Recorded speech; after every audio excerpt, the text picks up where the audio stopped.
You're raising this point there that like they own that. Yeah. The person writing it doesn't. I remember reading something about when Peter David got kicked off the Hulk after like a 20-year run or something. Yeah. And he was, you know, bitching and he was really upset. I mean, quite understandably, but I think you made quite a good point that it wasn't his character. Yes. Yeah. And I, not to specifically address Peter, but I think if you stay... Oh, excuse me, I thought I'd turn the ringer off. It's just someone saying to speak louder, Probably. Not to specifically address Peter, because there were other factors there, and I don't think he was completely aware of all of them at the time. But if you stay on a company-owned character that long, you're going to start believing it's yours because you've been placed by the company as the steward of that character. And after 20 years, it's easy to forget that you are just the house painter and you can be fired at any time. And I think it speaks to the bad things about company-owned comics. It allows the creators to become, for want of a better word, institutionalised. Yeah. No, it's quite interesting that you mentioned that because there's a lot of writers, like high-profile writers, who will kind of go between creating their own stuff and also kind of working on their own stuff. And you're almost quite unique in that the things you're most known for are things you've come up with yourself, like Transmetropolitan and Planetary and various like other amazing works. And I'm just wondering how you balance between something you've created yourself. I mean, if I'm not mistaken, you've appeared in an issue of Powers and been killed, which I think makes you and Grant Mutilated, Mutilated. actually. I think that's yourself and yeah. Grant Morrison. Brian and Mike just mutilated me in the end, yeah. You guys don't know. I'm glad I did those guys a favour. If you don't know, there's a series called Powers about a kind of superhero, superpowered kind of police detective. He used to be a superhero, he lost his powers. And in one issue, Warren Ellis goes along for a ride-along. It's a Brian Michael Bendis thing. So he wrote Warren Ellis into it and then decided to mutilate him. Yeah. Which is quite interesting because also I think Keith Giffen killed Grant Morrison in Ambush Bug. Yeah, I don't think Grant had any say in that. Yeah. I think it was just, I fucking hate Grant Morrison. Yeah, he was killed in DC's Perpetual Crisis Machine. If I think it was killed a couple of times. I think John Ostrander killed him in Suicide Squad as well. I don't know what it is about Grant that brings this out in people, but yes, I do. I like Grant.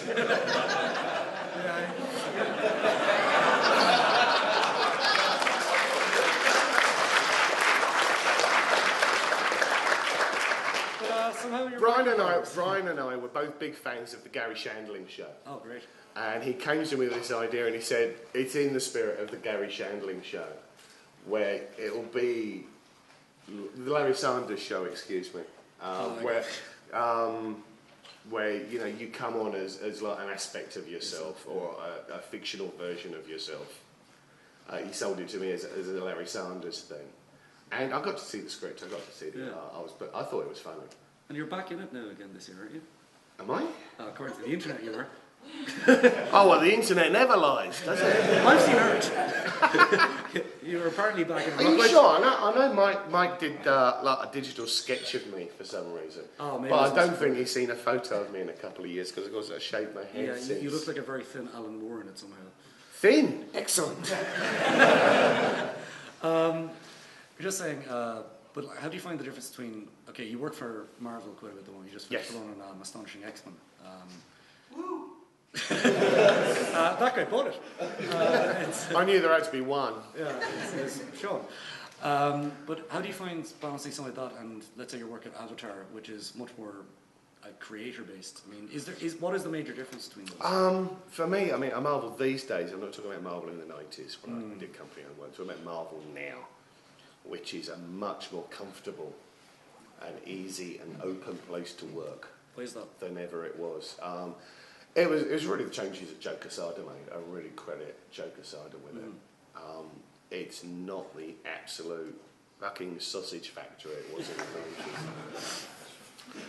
No, I mean, it was insane in the 90s. I'd do books at Marvel in the 90s, and I would find that there were 3 pencilers and 4 inkers working on it.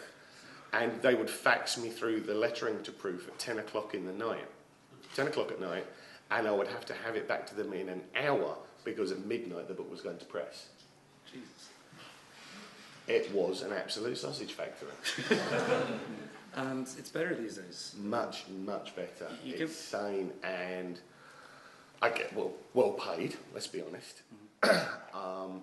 More importantly for me, I get to work with artists whom I wouldn't get to work with otherwise. What kind of artists are you talking about in terms of I get to work with people like Stuart Immonen. I get to work with people like Carrie Andrews and Phil Jimenez, Awesome. who, for various reasons, aren't available on other projects. And working with new artists and working with artists at a certain skill level is important as a comics writer, because if nothing else, it keeps you on your toes. You mentioned Stuart Immonen, who you worked on Next Wave. Who has read Next Wave? Woo! Really good crush. 10 of you. That's why the book was cancelled. I have the Crayon Butchery variant where you claim to have invented colouring. I actually got Stuart. I actually wanted to call that. What was it? I wanted to call it the wax play erotica variant. Next Wave to me is one of my favourite books because it was published by a mainstream publisher, Marvel. Yet I think, was it your Civil War crossover?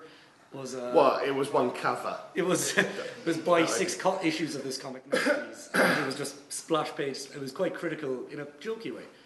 But how did Marvel take that? Were they cool with that? Or? Oh, they loved it. Yeah. Brilliant. Yeah. Yeah. They never had any.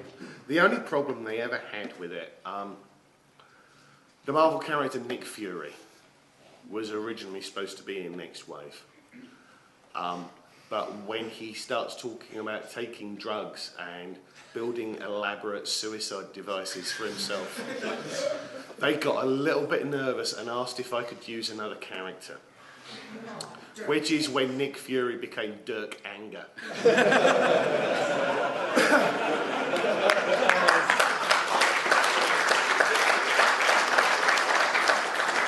And just to put the topper on that, Dirk Anger won Best New Character at the Eagle Awards a couple of years ago. And the North American Association of Librarians for Young Adult Fiction gave Next Wave an award and a recommendation. There's Dirk Anger, he's like throwing pills into ice cream and eating it. And there's this scene where he's sitting on this giant gun that's got the barrel pointed up, so it's pointed at him. And there are 5 shells on the ground, and he's operating the trigger with a lever. But apparently this is what the youth of America want. That's what they need. What's quite interesting about Next Wave, I found, I think what quite resonated with 10 people, was the fact that broccoli was the main villain as far as I could work out. Yes. All the villains seem to be made out of broccoli. I drink a lot. Is this going to be your answer for all difficult questions? Maybe. Good. Doesn't mean it's wrong.